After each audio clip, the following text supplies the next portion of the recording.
ఈరోజు నేను 2019కి ముందు 5 సంవత్సరాల గతంలో తెలుగుదేశం పార్టీ పాలన, చంద్రబాబు నాయుడు గారి పాలన చూశారు. 2014లో చంద్రబాబు నాయుడు గారు ఒక మేనిఫెస్టో తీసుకొచ్చాడు. ప్రతి సామాజిక వర్గానికి ఒక పేజ్ కేటాయిస్తూ తాను అధికారంలోకి వస్తే అది చేసేస్తాను, ఇది చేసేస్తాను అని చెప్తూ ప్రధానమైన ముఖ్యమైన వాగ్దానాలు కూడా చేశాడు. రైతన్నలకు రుణమాఫీ 87,612 కోట్ల రూపాయలని తెలిసినా కూడా సిఎంఆర్ షాపింగ్ మాల్ మన హైట్ నగర్ లో భాగ్యలతా కమాన్ పక్కన ఫిబ్రవరి 29న ప్రముఖ సినీ తారలచే గొప్ప ప్రారంభం. సాధ్యపడదు అని తెలిసినా కూడా 87,612 కోట్ల రూపాయల రుణమాఫీ నా మొట్టమొదటి సంతకంతోనే మాఫీ చేస్తాను అన్న మాట ఇవ్వడము, మేనిఫెస్టోలో పెట్టడము. అంతటితో ఆగలేదు. బ్యాంకుల్లో పెట్టిన బంగారం ఇంటికి రావాలి అని అంటే బాబు అన్నాడు. పొదుపు సంఘాల రుణాలు అప్పట్లో దాదాపుగా 15,000 కోట్ల రూపాయలు అప్పట్లో ఉన్న ఆ రుణాలన్నీ కూడా మాఫీ చేస్తానన్నాడు. అంతటితో కూడా ఆగలేదు. ఇంటింటికి ఒక ఉద్యోగం లేకపోతే ప్రతి ఇంటికి 2,000 రూపాయల నిరుద్యోగ భృతి అన్నాడు. ఇవన్నీ చెప్పడమే కాకుండా ఎన్నికల మేనిఫెస్టోలో ఇవన్నీ పెట్టడమే కాకుండా గ్రామానికి ఇంటింటికి వెళ్ళి కార్యకర్తలను పంపి దీనికి పబ్లిసిటీ ఇప్పించాడు. టీవీలలో విపరీతమైన యాడ్లు వచ్చాయి.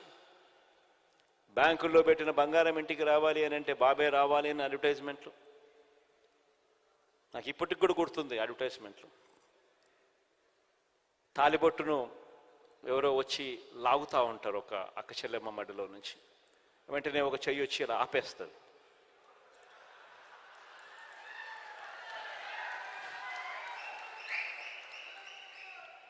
ఆపితే వెంటనే మాటలు వెనకాల నుంచి, బాబు వస్తాడు, బ్యాంకుల్లో పెట్టిన బంగారం ఇంటికి వస్తుంది అని.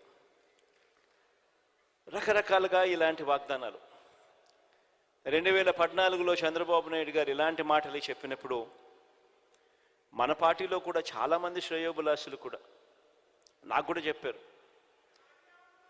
పోయేదేముంది, ఆయన చెప్తా ఉన్నాడు, సాధ్యం కాదని తెలిసిన ఆయన చెప్తా ఉన్నాడు, మనం కూడా చెప్దాము, పోయేదేముంది, ఎన్నికలు అయిపోతాయి, మన సంగతి మనం చూస్తామని చెప్పి చాలామంది నాతో కూడా అన్నారు. మన పార్టీలోనే ఉన్న వాళ్ళే. తప్పు కూడా కాదు, నేను వాళ్ళకు కూడా తప్పు కూడా అని ఇప్పుడు నేను అన్నాను. ఎందుకంటే వాళ్ళు చంద్రబాబు నాయుడు ఒకవైపున అబద్ధాలు ఆడుతూ ఉన్నాడు, కాదు సాధ్యమని తెలిసినా కూడా మోసం చేస్తూ ఉన్నాడు. మనమేమో నీతిగా నిజాయితీగా యుద్ధం చేయాలని మనం అంటా ఉన్నాం. ఈ మాదిరిగా యుద్ధం చేయడం కుదరదు అని నాకు సలహాలు కూడా ఇచ్చారు. కానీ నేను అన్నా, విలువలు, విశ్వసనీయత అన్న పదానికి అర్థం చెప్పా. చేయగలిగిందే మనం చెప్పాలి, చెయ్యలేము అని తెలిసినప్పుడు నోట్లో నుంచి ఆ మాట రాకూడదు అని చెప్పి.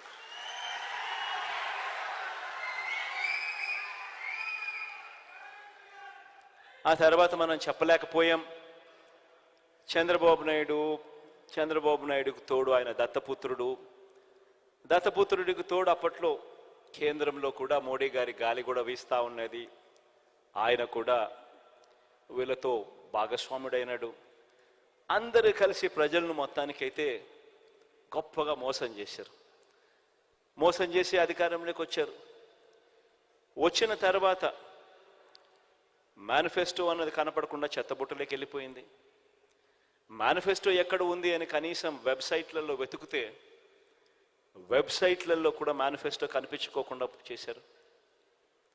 ఎక్కడా కూడా ఎన్నికలప్పుడు మేము ఇది చెప్పాము, ఇలా చెప్పినాం కాబట్టి ఇది మేము చేస్తున్నాము అని చేయలేకపోగా క్యాడర్ కనీసం గ్రామాలలో ఇళ్లకు వెళ్ళి కూడా చెప్పుకోలేని పరిస్థితి. చివరికి ఏం జరిగింది? మోసం ఎప్పుడు నిలబడదు.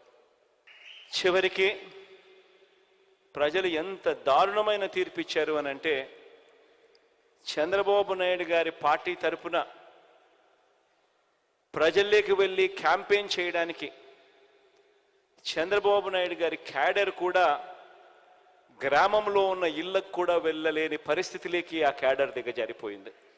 క్యాడర్ అంటే ఫలానా నాయకుడు మావాడు అని చెప్పి కాలర్ ఎగరేసుకొని చెప్పాల్సిన పరిస్థితి నుంచి ఫలానా నాయకుడు మావాడు అని చెప్పడానికి భయపడి ఏకంగా గ్రామాలలో ఇళ్లకు కూడా వెళ్ళి చెప్పాలంటే కూడా భయపడే పరిస్థితిలోకి క్యాడర్ పోయింది.